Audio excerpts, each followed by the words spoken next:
ಒಬ್ಬರ ಜೊತೆ ಮಾತಾಡೋದು ನೋಡಿದೆ ಅದನ್ನ ಆಲ್ರೆಡಿ. ಮಾತಾಡಿದಾಗ ಅವರು ನನ್ನ ಮಾತಾಡೋಕೆ ಹೋದಾಗ ನೆಗ್ಲೆಕ್ಟ್ ಮಾಡಿದ್ರು.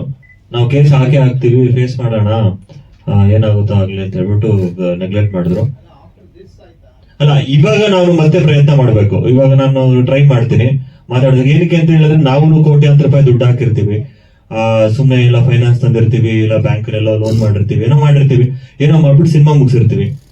ಇದ್ದಕ್ಕಿದ್ದಂಗೆ ಸ್ಟೇ ತಂದ್ಬಿಟ್ರೆ ಏನಾಗೋಗ್ಬಿಡುತ್ತೆ, ಇವಾಗ ಯಾರಿಗೂ ನಾವು ಹರ್ಟ್ ಮಾಡ್ಬೇಕು ಅಂತ ಹೇಳಿದ್ರೆ, ಅವರು ನಮ್ಮ ಸಿನಿಮಾ ಇಂಡಸ್ಟ್ರಿ ದೊಡ್ಡ ಹಿರಿಯ ನಟ, ಅವರು ತುಂಬಾ ದೊಡ್ಡ ಹೆಸರಿದೆ.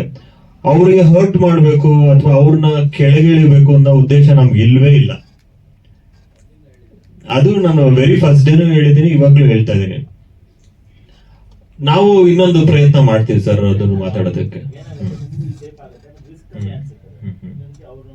ಅಲ್ಲ, ಏನಾಗೋಗ್ಬಿಡುತ್ತೆ ಸರ್, ಗೊತ್ತಿಲ್ದಂಗೆ ಇವಾಗ ಟೀಸರ್ ನೋಡ್ತಾರೆ, ಏನೋ ಅನ್ಸುತ್ತೆ, ಮೇ ಬಿ ರಿಲೇಟ್ ಆಗಿರ್ಬೋದು ಅವ್ರಿಗೆ, ಆ ತರದ್ ಏನೋ ಅನ್ಸಿರ್ಬೋದು, ಹಾಕಿದ್ದಾರೆ, ಓಕೆ. ಹೌದು, ಬರೀ ಒಂದೇ ಒಂದ್ ನಿಮಿಷ ಟೀಸರ್ ನೋಡ್ಬಿಟ್ಟು ಯಾರು ಕನ್ಕ್ಲೂಡ್ ಮಾಡಕ್ ಆಗಲ್ಲ. ಹೌದು ಹೌದು ಹೌದು. ಅಲ್ಲ, ಕೋರ್ಟ್ ಅಲ್ಲಿ ವಾದ ಮಾಡ್ಬೇಕಾದ್ರೆ ಅವ್ರು ಹೇಳಿದ್ರು, ಇಲ್ಲ ಸರ್, ಕೋರ್ಟ್ ಅಲ್ಲಿ ವಾದ ಮಾಡ್ಬೇಕಾದ್ರೆ ನಮ್ ಲಾಯರು ಅವ್ರ ಕಡೆ ಆರ್ಗ್ಯುಮೆಂಟ್ ಮಾಡ್ಬೇಕಾದ್ರೆ ಅವ್ರೇನಂತ ಹೇಳಿದ್ರು ಅಂತ ಹೇಳಿದ್ರೆ, ಇವಾಗ ಸಿನಿಮಾ ಏನೇ ಆಗಿರ್ಲಿ, ಅದೇ ಅವ್ರ ಪರ ಅವ್ರು ಹೇಳಿದ್ದು, ಅದು ನಾವ್ ಹೇಳ್ತಾ ಇಲ್ಲ ಇದನ್ನ. ಅವ್ರು ಏನಂತ ಹೇಳಿದ್ದು, ಒಳ್ಳೇದಾಗಿದ್ರು ಆಗಿರ್ಲಿ ಸಿನಿಮಾ, ಅಂದ್ರೆ ಅವ್ರ ಪರವಾಗಾದ್ರೂ ಇರ್ಲಿ, ಅವ್ರ ವಿರುದ್ಧವಾಗಾದ್ರೂ ಇರ್ಲಿ, ಏನೇ ಆಗಿದ್ರು ಈ ಸಿನಿಮಾ ನಾವು ಮಾಡೋದಕ್ ಬಿಡಲ್ಲ ಅಂತ ಹೇಳಿ, ಈ ಸಿನಿಮಾ ನಾವು ಮಾಡೋದಕ್ ಬಿಡಲ್ಲ. ಅವ್ರ ಲಾಯರ್ ಹೇಳಿದ್ರು, ಅವ್ರ ಲಾಯರ್ ಏನಂತ ಹೇಳಿದ್ರು, ಈ ಸಿನಿಮಾ ನಾವು ಮಾಡೋದಕ್ ಬಿಡಲ್ಲ. ಒಳ್ಳೇದಾದ್ರೂ ಆಗಿದ್ರು ಪರವಾಗಿಲ್ಲ, ಕೆಟ್ಟದಾದ್ರೂ ಪರವಾಗಿಲ್ಲ. ರೀಸನ್ ಏನು ಕೊಟ್ಟಿಲ್ಲ ನನಗೆ.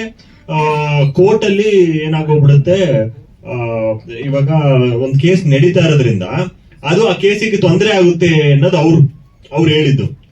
ಆದ್ರೆ ಕೋರ್ಟ್ ಆರ್ಡರ್ ಏನಂತ ಕೊಟ್ಟಿದೆ, ಅದೇ ಪಾಯಿಂಟ್ ಮೇಲೆ ಆರ್ಡರ್ ಕೊಟ್ಟಿದೆ. ಏನಂತ ಕೊಟ್ಟಿದೆ ಅಂತ ಹೇಳಿದ್ರೆ, ಇವಾಗ ಸಿನಿಮಾ ಒಂದು ಕಾಲ್ಪನಿಕ ಕತೆ ಅಥವಾ ಕಾಲ್ಪನಿಕ ವಿಷಯ ಆಗಿರ್ಬೋದು, ಚರ್ಚೆ ಆಗಿರ್ಬೋದು, ಏನೋ ಒಂದು ಆಗಿರ್ಬೋದು, ಅದನ್ನ ಇಟ್ಕೊಂಡು ಕೋರ್ಟ್ ಯಾವ್ದು ಡಿಸಿಷನ್ ಕೊಡಲ್ಲ. ಕೋರ್ಟ್ ನಮ್ಮ ಹತ್ರ ಇರೋ ಡಾಕ್ಯುಮೆಂಟ್ಸ್, ಪೊಲೀಸ್ ಅವ್ರು ಏನ್ ಕೊಟ್ಟಿದ್ದಾರೆ ಎವಿಡೆನ್ಸ್, ಅದ್ರ ಮೇಲೆ ಇಟ್ಕೊಂಡು ಡಿಸಿಷನ್ ಕೊಡುತ್ತೆ ಅಂತ ನಮ್ಗೆ ಆರ್ಡರ್. ಇವಾಗ ಸ್ಟೇ ವೆಕೇಟ್ ಆಗಿರೋ ಕಾರಣನೂ ಅದೇ. ಅದು ಒಂದು ಇದನ್ನ ಹಾಕಿದ್ರು, ಕಂಟೆನ್ಷನ್ ಹಾಕಿದ್ರು ಅವರು. ಸರ್,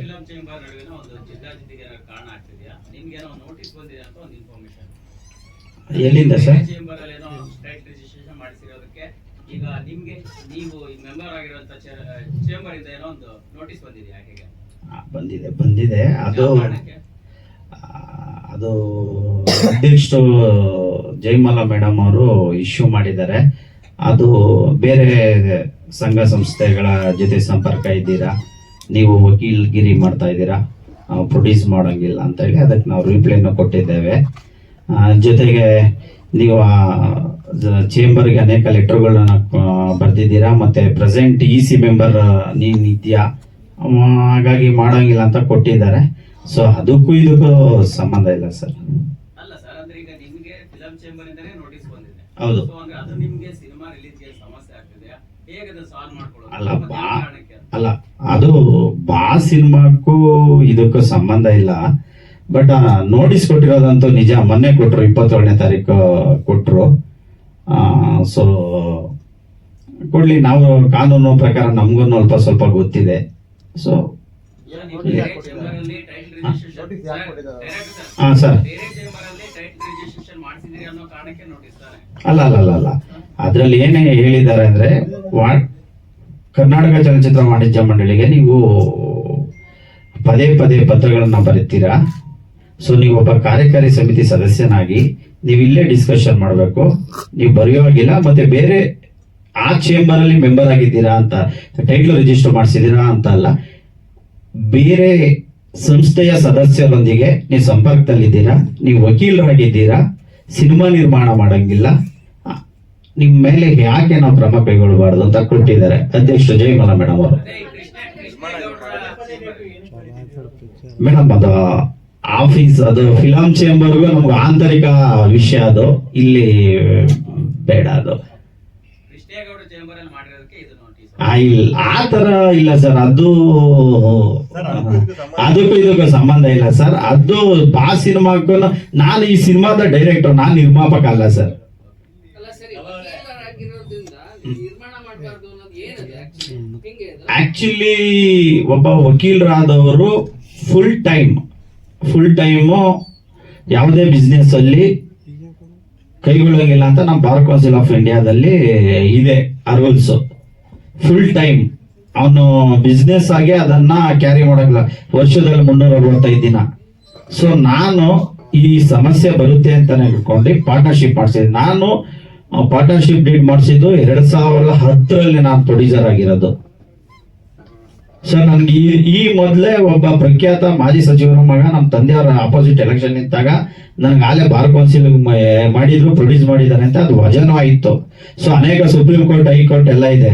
ಇಲ್ಲಿ ಏನ್ ಮಾಡಿದ್ದಾರೆ ಅಂದ್ರೆ ಒಬ್ಬ ವಕೀಲರು ಜಾಸ್ತಿ ಜನ ಸ್ವಲ್ಪ ಅದು ಇದು ಅಂದ್ಕೊಂಡು ಮಾಡಿದೆ. ಅದು ನಮ್ಮ ಚೇಂಬರ್ದು ನಮ್ದು ಇಂಟೀರಿಯರ್ ಆದ ಸರ್. ಇಲ್ಲ ಕ್ಯಾನ್ಸಲ್ ನಿಮ್ಮ ಮೇಲೆ ಕ್ರಮ ಕೈಗೊಳ್ಳಬಾರ್ದು ಅಂತ ಕಳಿಸಿದ್ದಾರೆ, ನಾವು ರಿಪ್ಲೈ ಕೊಟ್ಟಿದ್ದೇವೆ. ಇಲ್ಲ ಅದು ನಿರ್ಮಾಪಕರನ್ನ ಕೇಳ್ಬೇಕು ಸರ್, ನಾನು ಡೈರೆಕ್ಟರ್ ಅಷ್ಟೇ ಅದರಲ್ಲಿ. ಟೈಟಲ್ ಇತ್ತು ಸರ್, ಬೇರೆಯವ್ರ ಹೆಸರಲ್ಲಿ ಇತ್ತು ಟೈಟಲ್ ಆಲ್ರೆಡಿ. ಬಾಸ್ ಬೇರೆಯವ್ರ ಹೆಸರಲ್ಲಿ ಇತ್ತು. ಇವಾಗ ಬಾಸ್ ಅಂತಾನೆ ಟೈಟಲ್ ಬೇಕಲ್ಲ ನಮ್ಗೆ, ಅದಕ್ಕೋಸ್ಕರ ನಾವು ಬೇರೆ ಚೇಂಬರ್ ಅಲ್ಲಿ ಇದು ಮಾಡಿ ನಾವೇನು ಆ ಚೇಂಬರ್ ಹೋಗ್ಬೇಕು ಈ ಚೇಂಬರ್ ಹೋಗ್ಬೇಕು ಅಂತ ಏನಿಲ್ಲ. ನಿಮಗೆ ಕೇಳ್ತಾ ಇಲ್ಲ? ಓಕೆ, ನಾವೇನು ಆ ಚೇಂಬರ್ಗೆ ಹೋಗ್ಬೇಕು ಆತರ ಈ ಚೇಂಬರ್ಗೆ ಹೋಗ್ಬೇಕು ಅಂತ ಏನಿಲ್ಲ. ನಂಗೆ ಟೈಟಲ್ ಎಲ್ಲಿ ಸಿಕ್ತು ಅಲ್ಲಿ ಮಾಡಿದ್ವಿ ಬೆಸ್ಟ್ ಸರ್. ಮತ್ತೆ ಈ ಚೇಂಬರ್ ಅಲ್ಲಿ ಬಾಸ್ ಅಂತ ಟೈಟ್ಲ್ ಇದೆ. ಅದನ್ನ ಸಿನಿಮಾ ಮಾಡಿದಾರ, ಮಾಡ್ತಾ ಅಲ್ಲ ಇದ್ದಾರೆ? ಅದು ಹಂಗಲ್ಲ ಸರ್. ಸರ್ ಈಗ ಏನಂದ್ರೆ ಸೆನ್ಸಾರ್ ಯಾವ್ದು ಫಸ್ಟ್ ಆಗುತ್ತೆ ಅದು. ಈಗ ಆ ತರ ಕಂಪೇರ್ ಇರುವಂತದ್ದು ಅನೇಕ ಸಿನಿಮಾಗಳು ಬಂದಿವೆ ಸರ್. Thank you sir. ಬಂದಿದೆ ಸರ್, ಗೊತ್ತಿಲ್ಲ ಸರ್. ಅದು ನಾವು ನಮ್ಮ ನಿರ್ಮಾಪಕರು ಕೇಳಕ್ ಹೋದಾಗ ಅಲ್ಲೆಲ್ಲ ಬೇರೆ ಯಾರೋ ಪ್ರಖ್ಯಾತ ನಿರ್ಮಾಪಕರ ಹೆಸರಲ್ಲಿದೆ, ಏನೋ ರಾಕ್ಲೈನ್ ಸರ್ ಬ್ಯಾನರ್ ಅಲ್ಲಿ ಇದೆ ಅಂತ ಹೇಳಿದ್ರಂತೆ.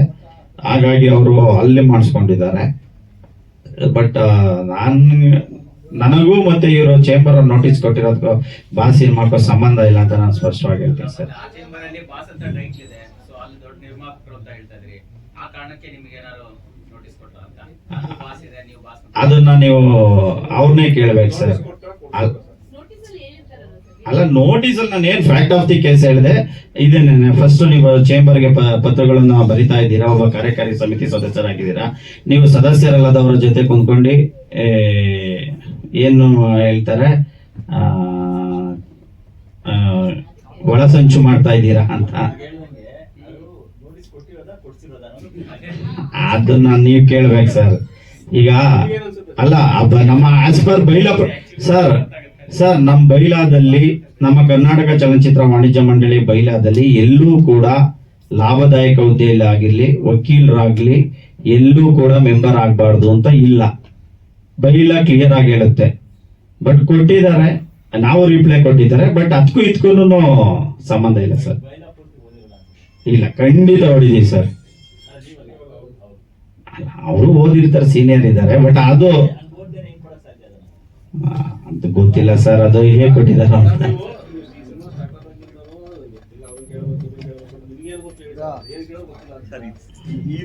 ಸರ್ ಈಗ ಸಿನಿಮಾಕ್ಕೂ ಇದಕ್ಕೂ ಸಂಬಂಧಪಟ್ಟಿಲ್ಲ. ದಯವಿಟ್ಟು ನೀವು ಅದಕ್ಕೂ ಇದಕ್ಕೂ ಲಿಂಕ್ ಮಾಡಬೇಡಿ ದಯವಿಟ್ಟು ಪ್ಲೀಸ್ ಸರ್. ಮಾಡ್ಬೇಡಿ. ನಾವು ಥಿಂಕ್ ಮಾಡಿದ್ರೆ ಅಲ್ಲಿ ಬಾಸ್ ಟೈಟ್ಲ್ ಇದೆ, ಅದು ದೊಡ್ಡ ನಿರ್ಮಾಪಕರ ಹೆಸರಲ್ಲಿದೆ. ಹಾ ಈ ಸಿನಿಮಾ ಮಾಡಿರೋದಕ್ಕೂ ಆ ರೀತಿ ಒಂದ್ ರೀತಿ ಸಮಸ್ಯೆ ಇರ್ಬೋದಲ್ಲ ಅನ್ನೋ ಕುತೂಹಲ ಅಷ್ಟೇ ಸರ್. 1.5 ವರ್ಷ ಆಯ್ತು ಸರ್ ಸಿನಿಮಾ ಸ್ಟಾರ್ಟ್ ಮಾಡಿ, ಅವಾಗ್ಲಿಂದ ಸಮಸ್ಯೆ ಬಂದಿಲ್ಲ ಸರ್. ಇಲ್ಲ ಅವ್ರಿಗೂ ಗೊತ್ತಲ್ಲ. ಇವಾಗ ಬಾಸ್ ಅಂತ ಸಿನಿಮಾ ಸ್ಟಾರ್ಟ್ ಮಾಡಿದ್ದು ನೆಕ್ಸ್ಟ್ ಡೇನೆ ನಾವು ಪೇಪರ್ ಅಲ್ಲಿ ಇದ್ಕೊಂಡು. ಇಲ್ಲ ಇಲ್ಲಿ ನಮ್ಮ ಕರ್ನಾಟಕ ಚಲನಚಿತ್ರ ವಾಣಿಜ್ಯ ಮಂಡಳಿನ ಪಾರ್ಟಿ ಮಾಡಿದ್ರು. ಅವರು ನಮ್ಮಲ್ಲಿ ಮೆಂಬರ್ ಇಲ್ಲ ಅಂತ ಹೇಳಿ ಲೆಟರ್ ಕೊಟ್ಟಿದ್ದಾರೆ, ವಕಾಲತ್ತು ಹಾಕಿದ್ದಾರೆ. ಸೊ ನೋಡೋಣ ಸರ್. ಅದು ಹಿಂದೆ ಆಗಿದೆ ಸರ್, ಹಿಂದೆ ಆಗಿದೆ ತುಂಬಾ ಹಿಂದೆ ಆಗಿದೆ ಸರ್. ಹೌದೌದು ಸರ್. ರಮೇಶ್ ಯಾದವ್